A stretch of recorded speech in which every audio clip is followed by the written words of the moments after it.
QuickBooks Online 2025, the journal entry form. Get ready and some coffee because we're learning how to save time with QuickBooks Online 2025. Here we are online in our browser searching for that QuickBooks Online test drive, the free sample company file available to everybody looking for a result that has intuit.com in the URL because Intuit is the owner of QuickBooks. We're going to be using the United States version of the software. You want to verify that you're not a robot if needed. I'm going to close this first tab because we don't need that one anymore. We're now in the sample company file for Craig's Design and Landscaping. We're going to go down to the reports on the left-hand side as we do every time to open major financial statement reports. In the standard tab under the favorites, right-clicking on that balance sheet to open a link in a new tab. Right-click on the profit and loss to open a link in a new tab. Let's go to that middle tab that has been opened. Close up that hamburger. Put that top bun on the hamburger because I want to eat it. And then we're going to change the range. We're going from 010124 tab, 123125 tab. Selecting the drop down, we want to see it on years. Run it. 2024 and 25 side by side. Tapping to the right to do the same thing over here. Closing that hamburger. So we have the two hamburgers with the buns on them, double fisted on the hamburgers, ready to go. We're going from 010124 tab, 123125 tab. Selecting the drop down. See it in years. Run it. And noticing that we don't have anything in 2025 except for that $53.99 for some reason, including not having prior presentation transactions because we're refreshing every time and using the incognito window. I recommend you do the same thing so we have as similar of data as possible. Let's go to the first tab. We're going to select the drop down, and we're now looking at the forms in this other category, specifically this journal entry form.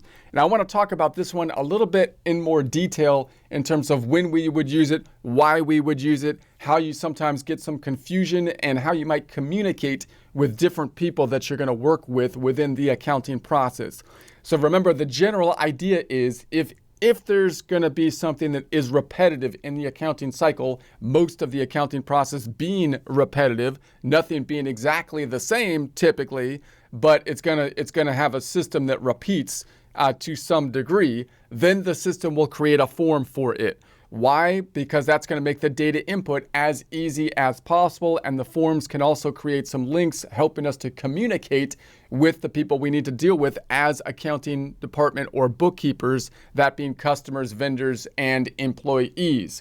So that's going to be, of course, our invoice forms, our receipt payment, our expense forms, our check forms, and so on and so forth. But sometimes we're going to enter transactions that aren't normal. They don't happen all the time.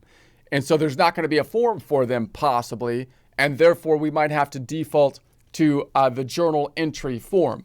Now that will typically be ones that don't have cash involved, because if cash is involved, you would think that we could still use an expense form if cash is going out, or a deposit form if cash is coming in, even if the transaction isn't normal, doesn't happen all the time, such as, for example, a loan from the bank. Or, for example, the owner putting money into the business. Those don't happen all the time, but because cash is impacted, I can probably still use the normal forms for increases and decreases to cash. So you would think that it would have to be a transaction where cash isn't affected and it doesn't happen all the time. In other words, sometimes there's forms where cash isn't affected, but there's still a form for it, such as an invoice, for example, where accounts receivable is going up instead of cash because you haven't got paid yet. But of course, there's still going to be a form for it. So it would have to be a transaction that doesn't happen routinely and doesn't involve cash, which might be something like the purchase of equipment that we finance, for example. Meaning now cash isn't impacted because we took a loan for it, but we didn't get the money for the loan that's going to go into our checking account, so we can't use a deposit form. Instead, we might have to use like a journal entry form. The other primary example is at the end of the year, we might have adjusting entries to try to get on the specific timing entry basis that usually is the accrual basis, and typically that might be done by the CPA firm or tax preparer for tax preparation and or financial statement preparation at the end of the year. Now, I just want to look at the terminology quickly, since we're looking at the journal entry form, because this is important for communicating with people. So if you come from, say, for example, studying in a book, a textbook at like a college or whatever, and then you move into bookkeeping or accounting, you're probably going to be overthinking in terms of debits and credits, which is basically what a journal entry form is, because that's what you're trained in. That's the building block. Debits and credits are easier to think about than the accounting equation, assets equal liabilities plus equity, when you're trying to construct things just from the raw data input of each transaction.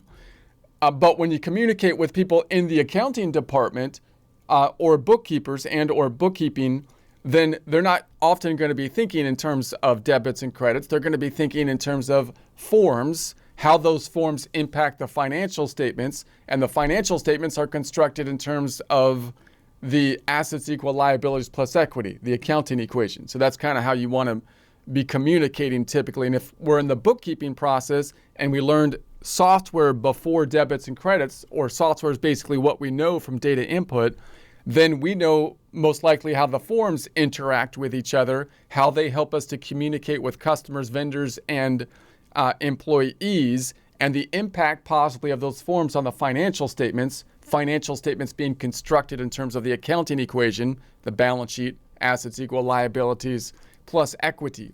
But you have to note that when you talk to the CPA firm at the end of the year or tax preparer, it's quite likely that their mind isn't really geared towards each of the forms. They're probably not thinking about communicating with customers, vendors, and employees as much.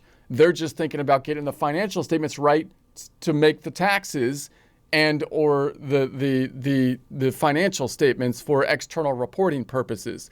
So they might do their adjusting entries and not be mindful of the form impacts and the impacts on the subledgers and whatnot within the QuickBooks system. So you have to kind of be able to communicate with those people and realize that they're not looking at it quite the same way oftentimes.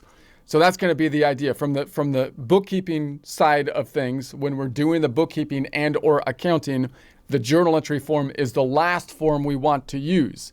Debits and credits are used in all the data input forms, meaning those are the building blocks behind the scenes. It's not like accounting software got rid of debits and credits.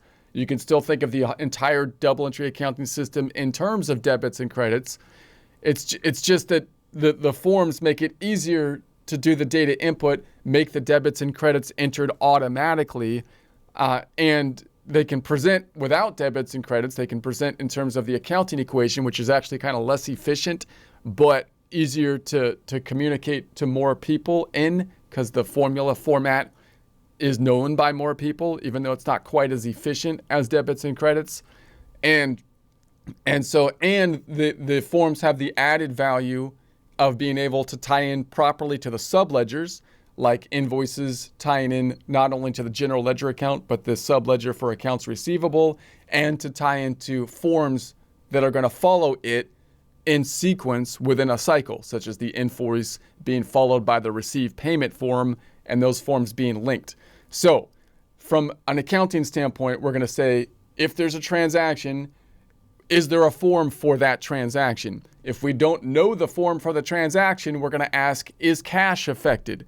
If cash is affected, then I can typically use an expense form for a decrease in cash and a deposit form if there's an increase in cash, even if it's not a normal transaction that happens all the time.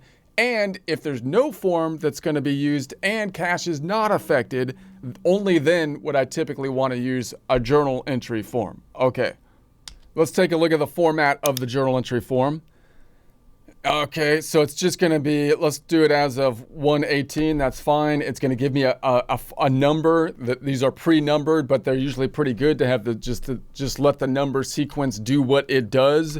And then we're going to increase and decrease with debits and credits. So this is the good old debits and credits. This is your good old T account if you had accounting and from a textbook kind of scenario. Now, if you don't know which way goes up, debits and credits, like which account's going to increase and decrease, we have other courses on that if you want to take a look at that. But obviously, if there's only like two accounts impacted, you can record it and see if it went the wrong way, and then you can reverse it, right? You can adjust it.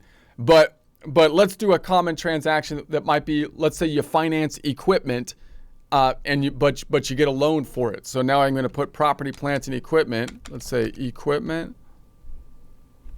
I'm going to make a new account. Equipment. I'll just add it. And I'm going to say this is going to be a fixed asset account. And we're going to say fixed asset. I'll just put furniture. I'm not too worried about the sub account. And then the cost, original cost, I'm not going to put that there because we're going to add that. So I think that's it. Let's save it.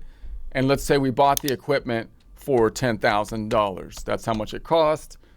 So we financed the equipment. And then we're going to put the other side into loan payable. So loan payable. So notice this one would typically qualify for something that we might do with a journal entry because buying equipment doesn't happen all the time. Therefore, there's no standard form for the purchase of equipment. There is for like inventory, right? Because that does happen all the time, or the buying of supplies or something like that, but not typically for equipment.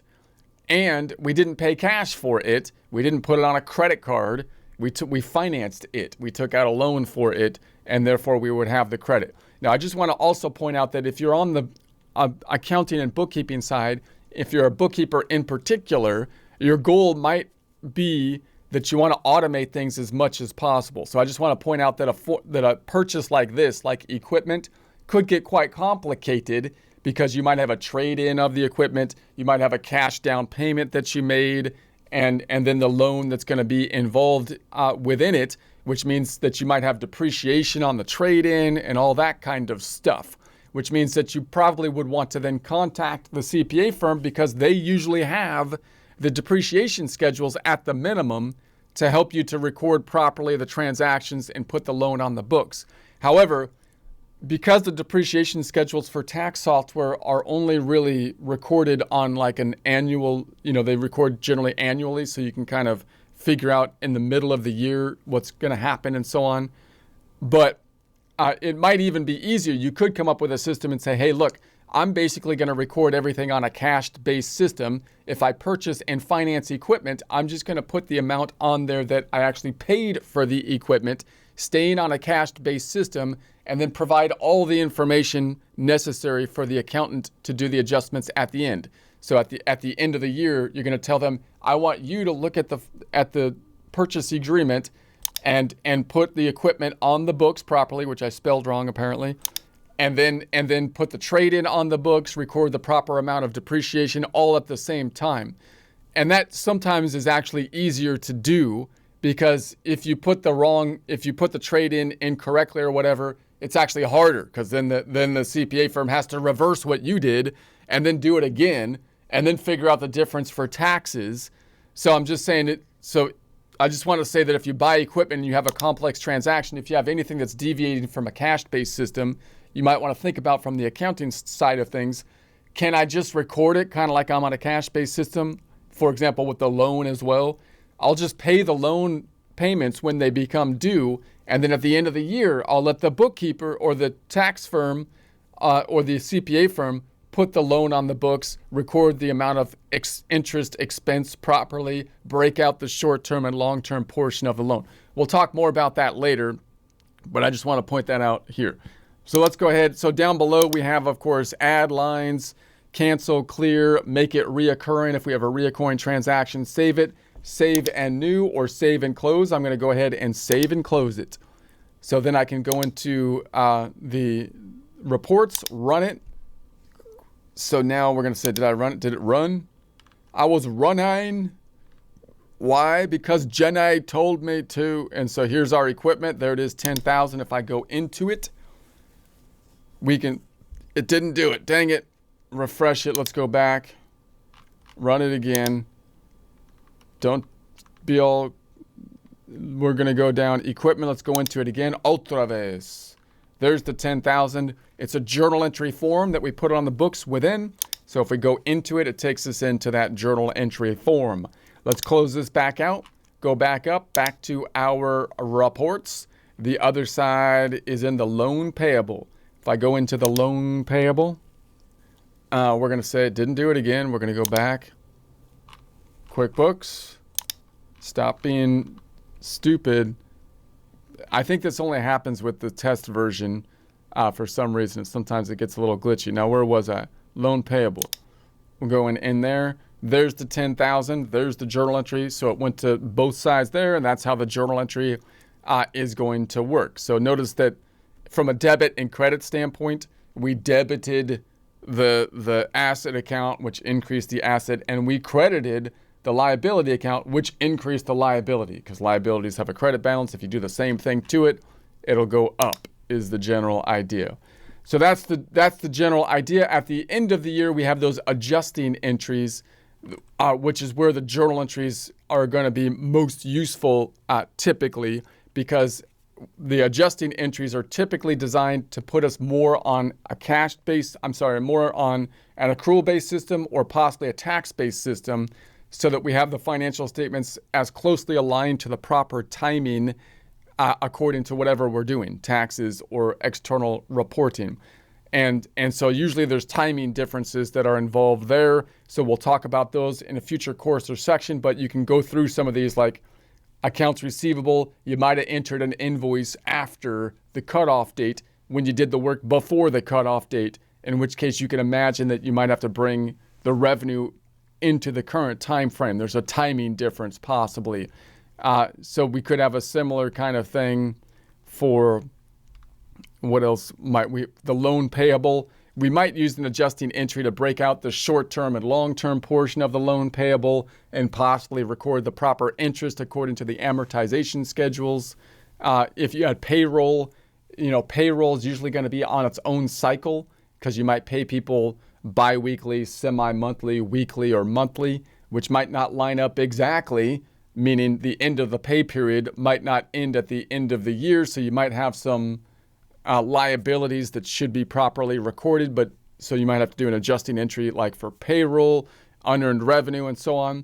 Now, when we do those adjusting entries, all of those adjusting entries are typically going to be done as of the cutoff date. For example, the end of the year, December 31st, 2025 in this case, right? If they were all done at the end of the year, then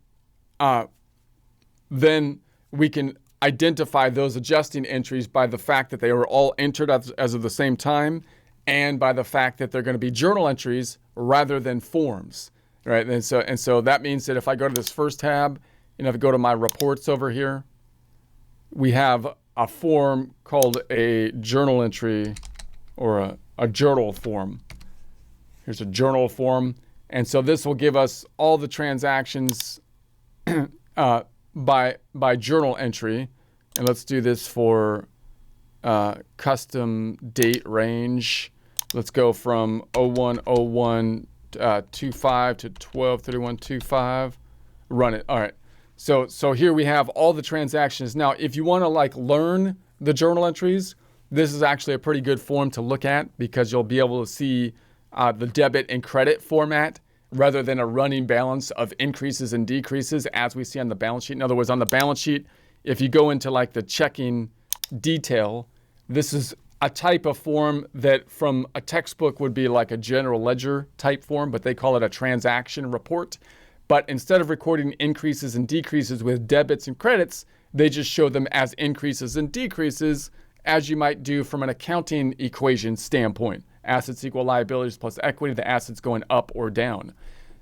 If you look at a journal form, then it's gonna break out the transactions that have been put in place and break it out in debits and credits. So you can kind of see it in debits and credit format there. All right, so you can see down here we have our transaction we entered for the 10,000. Notice that it's in there with a journal entry. We see these other forms that are not journal entry forms. And if I wanted to filter, then I can filter by transaction type, which is one of the most common filters. So I can then go to the filter option up top.